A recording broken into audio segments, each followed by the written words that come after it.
Made Famous TV. Playing, I'm the type DJ T. Lewis. Like I told you who T. Lewis is to me. So he's behind it. They playing I'm the Type. They really on I'm the Type. The next song that comes out after the I'm the Type song is the Colors song. Okay. Colors go through the roof. Uh-huh. So this is my next interactions with Lonnie. The next time I see Lonnie is 2015. And I went back to Jackson for homecoming. So this is after, I think this is like, I think Colors had just came. I probably had been out for like a couple months or something like that. But it's already doing what it's doing. I see him on the yard and I just walk up to him. I'm like, yo, what's up, bro? I'm Rico, blah, blah, blah. Talk to him for like, maybe like a minute. A little brief interaction. Cool, do you think it's homecoming? You know, go on about my business. Second time I see him. The next time I hear about Lonnie, Lonnie is through the roof. This 2017, I'm going to South by Southwest. Lonnie is on like 8 showcases. He's on like 8 showcases that year.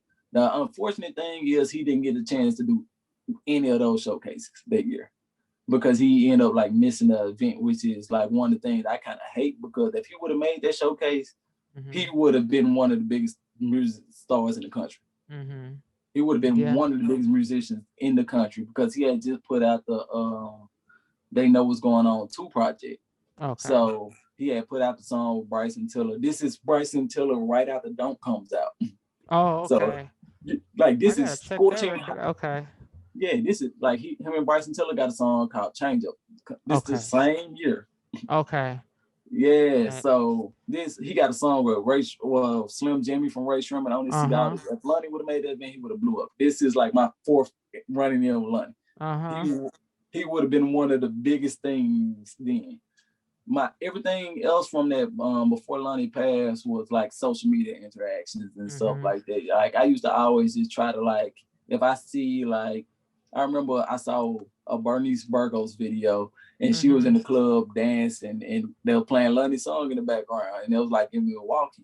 So I started him a message. I'm like, bro, y'all need to go to Milwaukee, bro. And I sent him the video. I'm like, bro, y'all need to go to Milwaukee, bro. They playing your song in Milwaukee, bro. Like, and he hit me back and he was like, oh, we going there. He was like, we gonna go. Yeah. So it was just like little stuff like that. Then I remember like one of the last interactions we had, he was like looking for like he was talking about looking for new management and stuff like that. So, you know, at the time I was working on like this Trap Beckham song. Like, I don't know if you know who Trap Beckham is or not, but listen, Trap Beckham, we're both from Jacksonville, Florida, so yes. Yeah. Yes. Jacksonville Trap Beckham. Birthday chick Trap Beckham. Yes. Yeah. So I was big on Trap Beckham at the time, playing a lot of Trap Beckham, trying to make Trap Beckham go through the roof. So yeah, but I saw Lonnie was looking. He was talking about management or something. So I shot him TJ. I shot it to TJ. TJ Chapman. So, TJ Chapman, because it was like me and TJ kind of had like little social media stuff. I've been knowing about TJ since TJ's DJs way back when. So I was trying to get TJ to get behind Lonnie. I'm like, yo, Lonnie. I'm like, bro, you know what I'm saying?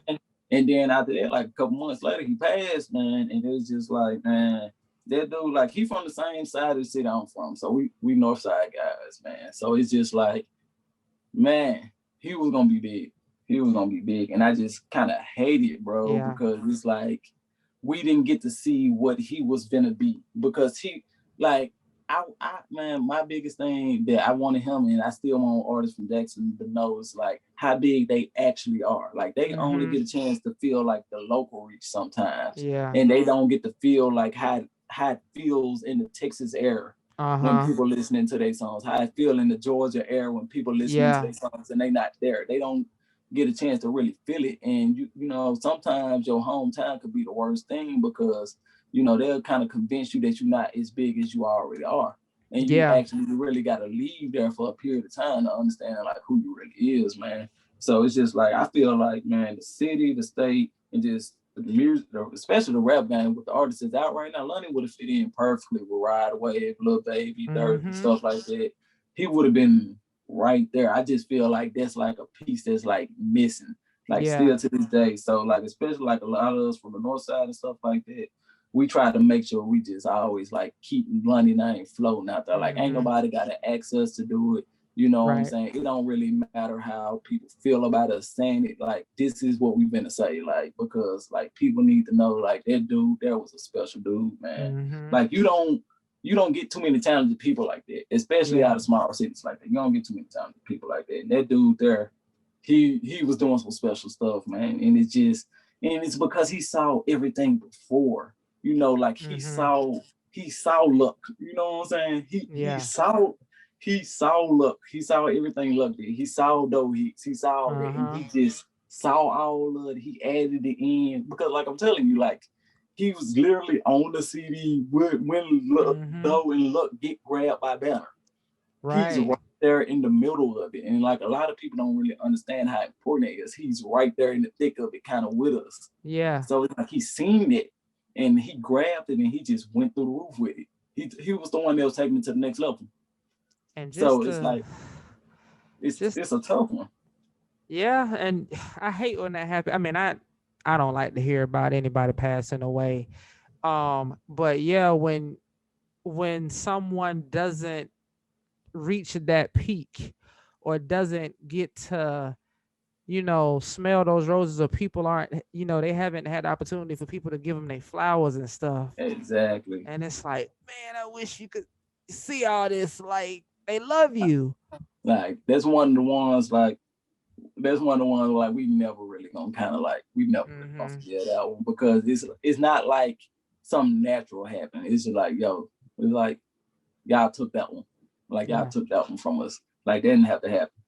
Like, that didn't have to happen. Because he was a good dude. Like, if you hear like anybody talk about Lonnie, like, Lonnie was a good dude. Like, Lonnie was like working. He was always hustling. He was always making sure he had some money. He always tried to like make sure like he took care of his people. So it's just like, bro, they just kind of took it. Like, a lot of people don't know, like, even, you know, he got the park now. So like, that's like a good thing that the city gave him his own park and stuff like that. Like, my cousin painted the park. So it's like he painted the mural that's on the park and stuff like that. Okay. So like, that's how connected all us are in Jackson like that. Like, we really like that close. So it's like, that's why like I had the opportunity to go down there when they did Lonnie Day and they did the unveiling of it, and I got a chance to like really be there. And I made it a point to make sure I go there. And this is when I was working with allhiphop.com at the time. Okay. Like, I made it a point, like, while I'm working with them, like, no, I'm gonna go here. Okay. No, I'm here. no, I'm here. We here. Because like when Lonnie passed, like a lot of the hip hop sites, like, one of the interesting things about when Lonnie died, I don't know if you remember it or not, but it was everywhere. It was on BET. It made national press, and people couldn't understand it. And I remember seeing that Lonnie had passed, and like, of course, you know, my people, they text me early in the morning like, yo, Lonnie died. I'm like, yo, I saw him. But I remember waking up on Twitter and just seeing Lonnie trending on Twitter. This is when I'm in Texas. It was trending, and like, that's why he made national news, because people didn't know what Lonnie was. They just saw Lonnie. And when they clicked on it, they saw Lil Lonnie. So it made everybody be like, who is Lil Lonnie? So with me working at allhiphop.com, all these websites, they wanted to grab it. And I made a point to be like, yo, nah, don't say nothing crazy. Because it's like, yo, nah, this is one of my guys. Like, don't say nothing, like, don't say nothing crazy. Like, if y'all don't want to say nothing crazy about these other artists, because even in the journalists, like, my bad, like, yeah, I do music journalism too. Like, a lot of people don't know that. So even I read that in your bio that you are a columnist. So yeah, I started doing that before I was DJing too. So yeah, we'll get to that. But yeah, I made it a point because like, even in that world, you know, people they say certain stuff about certain artists because they feel a certain way about people who from the same city that those artists are from, or they feel a certain type of way about their management. So they say stuff about those artists and stuff like that. And people don't understand, like, no, journalists could talk to each other and be like, bro, don't say that. Like, no, don't say that. So when he passed, I made a point to be like, bro, don't say nothing crazy. Because if y'all don't want me saying nothing crazy and I know I got the pen, don't say it. Like, don't say it, don't do it.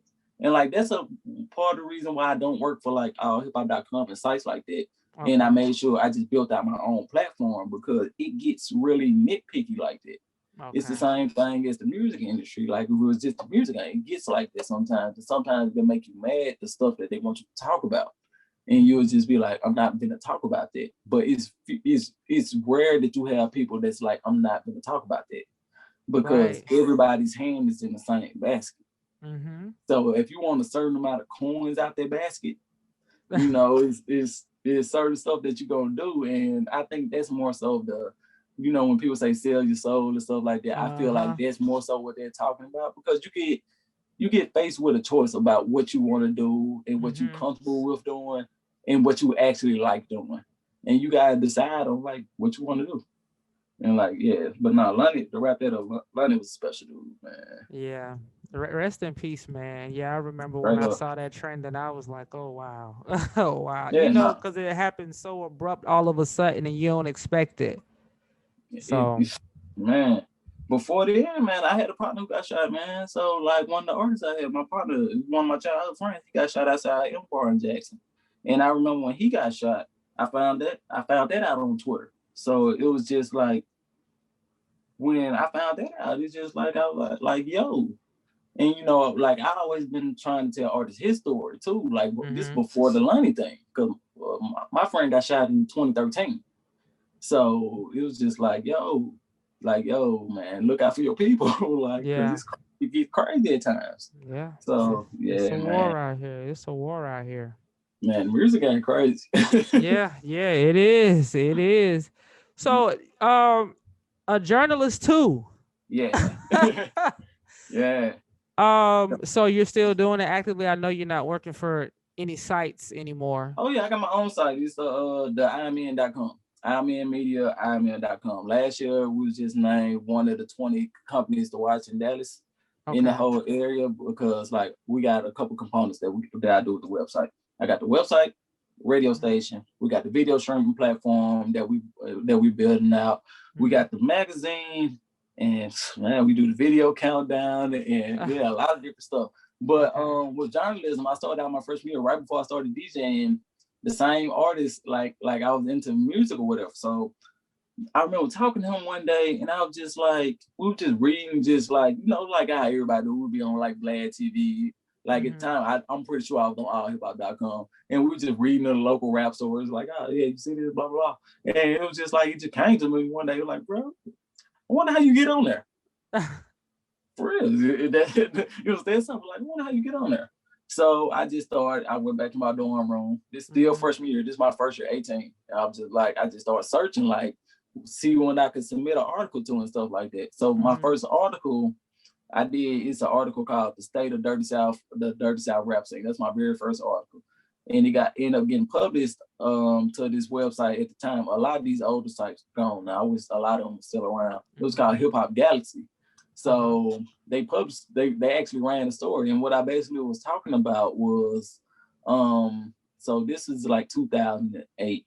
So I was basically talking about the difference between the Hot Boys era, the Cash Money UGK era and stuff like that, and the Soulja Boy era. So this 2008. So this is like the transition from Outkast, UGK, straight into Soulja Boy. The big T-shirt era. The big T-shirt era. This is like the weird big T-shirt era. Yeah. This is where it's going from big T-shirts to skinny jeans, all in the same. Oh yeah. Like this is literally when this is the Vizu's time. This is Kanye Jeezy put on period. This is Red Monkey, everything. This is that time. So that was my first article. So that got published and they ran that article. And then from there I sent that article to I don't know if you from Florida? Live in Florida? Jacksonville. Okay, so it was a website called wordofsouth.com. Leon Bailey, he used to have it, based out of Orlando. So I sent the article to him. And he gave me a job as an album reviewer. This is the same year. So now this is my first taste of music industry. So now he's sending me CDs to like actually do the reviews on. So this is a part of like why the Travis Porter stuff and the record label stuff, how that happened, because I was already doing it. Like I was literally already doing it. So like, I did album reviews on like T.I. Paper Trail, The Recession by Jeezy when they came out. I started I started doing mixtapes too. I did a review on Soulja Boy mixtape. I remember doing Big Country. I did the Last Player Circle CD. So that ended up why we kind of got like a decent relationship with the Travis Porter 2 Chainz Street X camp like that, because like we've been doing little stuff like that. But then I also did an album review on that Travis Porter CD, that Streets Are Us mixtape. So it's like, even if you go to like Travis Porter's like Wikipedia page, I don't know if they still kept it on there, but it used to be on there for a while, where you could just go on there and that album review was like right there in the credits, and you could just see it, it's like right there. So like that was like my first parts of the music industry before DJ. What you're doing album reviews, you never thought about like doing podcasts or anything like that, reviewing albums? You do? Yeah, I do podcasts. Yeah. Man. Yeah, I do it all. Do you? Oh, so okay, what's the name of the podcast? Underground Richie. So the thing with the podcast, I've had a podcast since maybe like 2012. I've done so many different things on my podcast, it's ridiculous. I've done podcasts where it's just me playing my mix show in the background. I've done podcasts to where it's like me just talking about regular radio stuff. At one point, I got into being a film critic. I'm a film critic too. So yeah. So yeah. So I did at one point where I'm just interviewing like movie producers, movie directors, actors, and actresses of films that's coming out and stuff like that. I've interviewed, like, I remember Love and Hip Hop Miami started. I did an interview with like Miami Tip, like right before the premiere and stuff like that. Just different stuff on the podcast. No, I be hustling. Yeah, I see you. Listen, when you said you're addicted to the hustle, you really meant that. And you I'm also what you call a serial entrepreneur. That's how my college professor described it. I'm a person who likes to just come up with businesses and just do them. The only thing with it is I just keep the business when I do them. Right. Like I never give up on them. I keep all of them. Because you never know at what time I just like random money. Yeah. I'm not even gonna lie to you. I just like random money. That's what it is. I got a fear of being broke. I got a bad I got a friend, me and him talk all the time. Like I tell him, man, I got a bad case of survivor's remorse, man, because it's like I feel like every day I wake up, I feel like I need to be helping somebody, because I be like, man, I be seeing what I got going on in the actual stuff that I do every day. And I just be like, man, they could be doing the same stuff. So it's just like, it hit me differently, man. And it make me feel bad. I be feeling bad because it's like, dang, I'm the one who like did it. Because, like a lot of times people don't know. It's like what you do every day. Everybody, like, it's people right now who don't know you interviewing me right now. You got to know what I'm saying? Right. So it's like, it's people who don't really understand everything that you do and the effort that it takes to do it. Yeah. And they don't understand the stuff that they don't see on social media and stuff like that. And it make me feel bad, man. I got a bad case of survivor's remorse, so it's just like, I'm bad with it, man. You blessed though, But chosen. That's why, man. Because like I remember, like when, like the whole story that I just told you, for 75% of that story, I didn't have a car. I didn't have a car. I didn't have a driver's license. I didn't get my driver's license until I was 22. Really, man.